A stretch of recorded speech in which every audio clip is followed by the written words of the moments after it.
Hey everybody, welcome to Crack a Pack Tuesday number 25 on the Mana League. I'm John as always, and we have our second last pack of Magic Origins. Next week, of course, on Crack a Pack Tuesday will be a set review. I think it'll be green, probably. The week after that, we'll have one more pack of Magic Origins. Week after that, Magic Origin goes away, and we're going to be cracking packs of Battle for Zendikar for months. Several exciting months of a different set. But let's crack this second last pack of Magic Origins open, find out what's inside, and figure out what boring 2-drop we're going to take.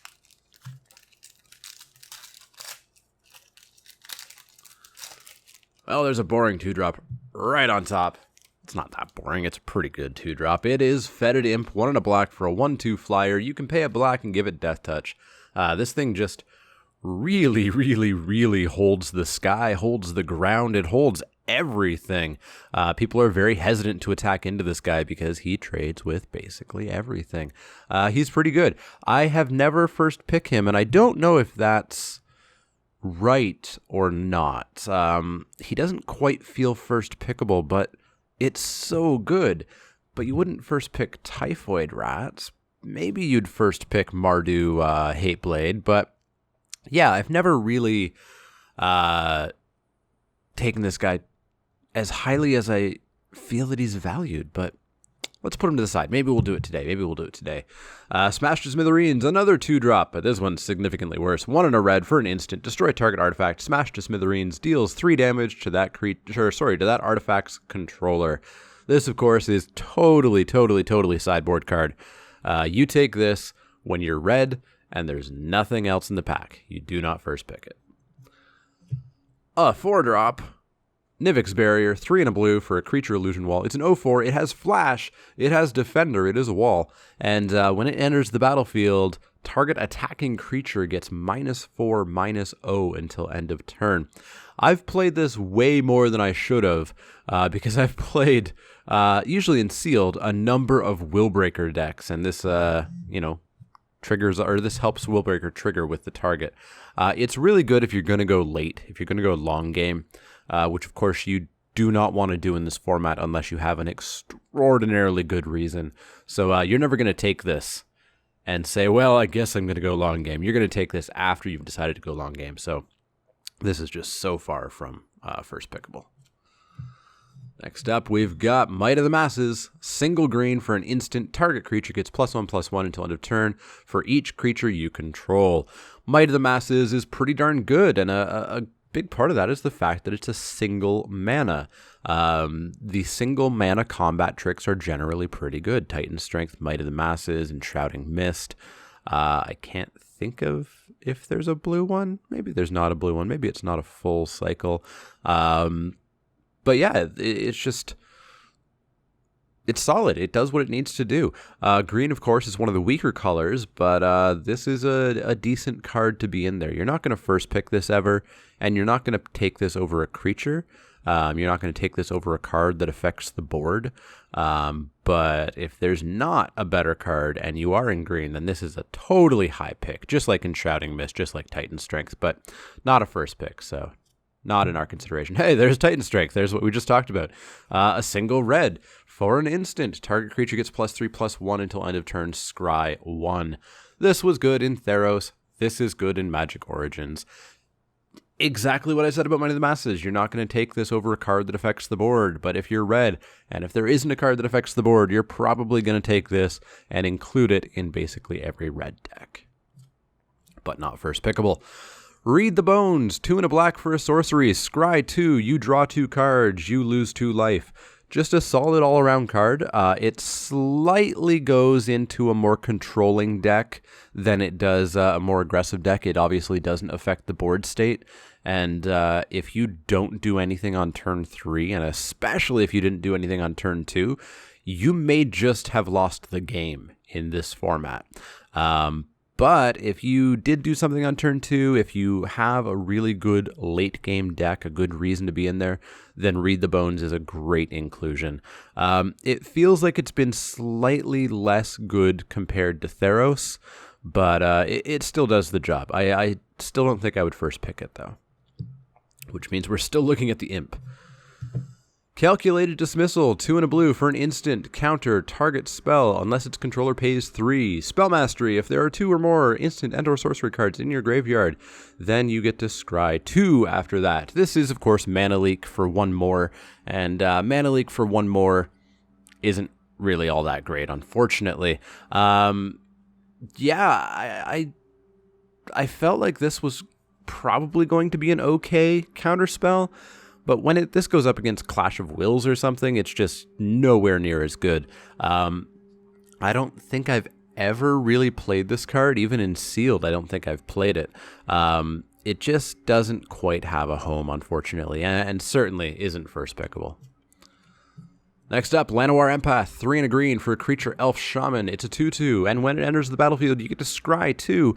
Then you reveal the top card of your library, and if it's a creature, it goes into your hand. Llanowar Empath is pretty solid. I've been very happy with this card. Worst case scenario, you scry 2 cards that you really don't want to draw, maybe 2 lands, and you throw them both to the bottom. So you've already, gotten some card advantage by throwing those away. And then you blind flip a card, and maybe it's a creature and you draw it, and maybe it's not, but you've gotten rid of those 2 lands or those 2 useless cards. And of course, best case scenario, you're getting a creature off of it into your hand, and you're setting up your next draw step. Really solid card. Even better if you're in Black-Green Elves. Solid all-around card. Not quite in the first pickable range, but close. Next up, we've got another sideboard card, Enlightened Ascetic, 1 and a white for a creature cat monk. It's a 1/1, and when it enters the battlefield, you may destroy target enchantment. Sideboard card. If you're in white and you have nothing else in the pack to take, you take this and you don't play it. And then game 2, game 3, when you see the suppression bonds, when you see the claustrophobias, when you see whatever it is that you're afraid of on the outside of the board, you side this in. Firefiend Elemental, 3 and a red for a creature elemental. It's a 3/2, it's got haste, and it's got renown 1. The haste goes really, really, really well with the renown, because of course you play this on turn 4 or 5 or 6 when your opponent maybe did an attack, or when they've stumbled, or when you killed one of their creatures, and this is going to get in and become a 4/3 for 4, which is really, really, really good. This is a great card. It's preferable not to have to first pick this, but I could see it in a really weak pack, which we are certainly looking at right now. I don't think I've seen a pack this weak going up to what I think is the last common. Yeah, onto the uncommons, and we've been saved a little bit, thankfully. Whirler Rogue, 2 blue for a creature human rogue artificer. It's a 2/2. When it enters the battlefield, you get 2 1/1 colorless Thopter tokens with flying, so it's a 4/4 actually.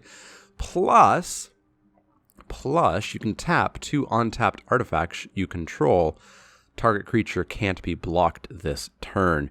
Of course, you have those 2 Thopters, and they can be tapped immediately. Don't forget that. Some people will think they have summoning sickness, but you're not tapping the Thopters for their abilities. You're tapping them for his ability. Whirler Rogue is just fantastic.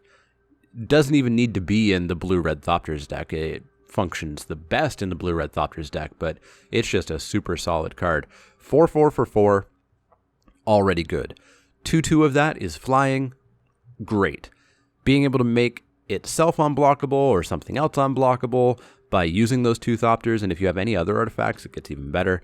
Just an all-around super-duper solid card. Scab Goliath, 5 and a blue for a creature zombie giant. It's a 6/9. To cast it, you do have to exile 2 creature cards from your graveyard, but it has trample. There is very little that kills this.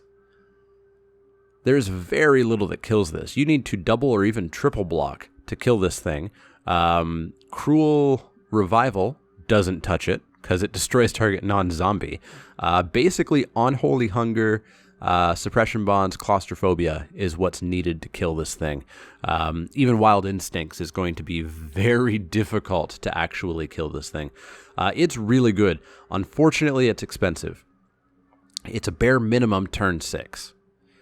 So if you're taking this, you are looking to go a little bit longer than you ideally want to be in this format. So you're going to need to build around that explicitly. But if you put this down, it's probably going to stay there in the vast majority of games, especially because that late, they've potentially already used up their suppression bonds, claustrophobias, or whatever could actually stop this guy.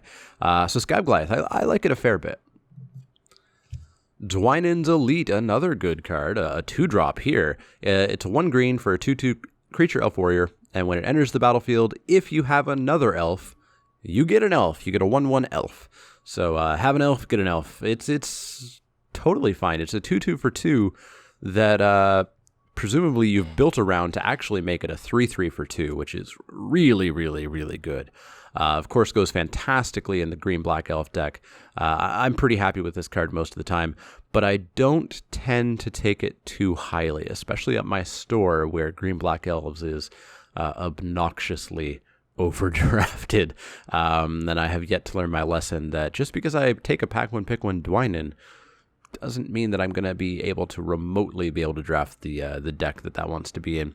But Dwynen's Elite, pretty solid, but I don't think it competes with what we've opened so far. But what about our rare? Ooh, that's a good rare. Pia and Kiran Nalaar, 2 red for a legendary creature, Human Artificer. They are a 2/2. When they enter the battlefield, you get 2 1/1 colorless Thopter tokens with flying on the battlefield. So they're a 4/4 for 4, exactly the same as Whirler Rogue. Their ability is probably a little bit better, though. 2 and a red, sacrifice an artifact. Pia and Kiran Nalaar deal 2 damage to target creature or player. So for 3 mana, you get to shock at least twice off those 2 Thopters. And if you first pick Pia and Kiran Nalaar, you're going to be taking the Whirler Rogues and the Aspiring Aeronauts and the Poor Gearcrafters and, live the dream and get the Thopter Spy Network, and you're going to have artifacts around. Being able to pay 3 to sack an artifact that's probably a piddly little Thopter or something else is really, really, really good. Pia and Kiran Nalaar are super, super awesome. Very happy to see them at the back of the pack. Do we have a foil? We don't. We have a land and an elf warrior. So we're looking at Scab Goliath, Whirler Rogue, and Pia and Kiran Nalaar. Scab Goliath, I think, is just out. It's too expensive, especially in this format. So we're looking at Thopter card or Thopter card, which is unfortunate that we have to pass one. So we have to pass one, and somebody to our left is going to say, ooh, I could be in the Thopter deck when we want to be in the Thopter deck. So if we got past another good Thopter card, we'd look to be, cutting that as heavily as possible. But I think there's no real contest here. I think Pia and Kiran Nalaar does beat out Whirler Rogue, being the exact same casting cost, just in a different color, plus the exact same power and toughness, but just a better, more useful ability. I think Pia and Kiran Nalaar have to win out here. But let me know what you would have taken. Would you have taken the Whirler Rogue? Would you have taken Pia and Kiran? Would you have taken something else and let the 2 people to your left fight over Thopters? Let me know in the comments down below. As always, if you have any questions, comments, or suggestions, you can find me on Twitter at TheManaLeak. That's LEEK, like the vegetable, not the card. And you can also find me on Facebook at facebook.com/TheManaLeak. You've already found me here on YouTube. You've got the comment section down below. As I said, post what card you would have taken down there. Talk to each other. Talk to me. I love seeing you guys use those comments. As well, if you like the videos, you should click those little thumbs up icons. That lets me know that you like the videos. That lets the world know that you like the videos and keeps my videos rising up through the ranks.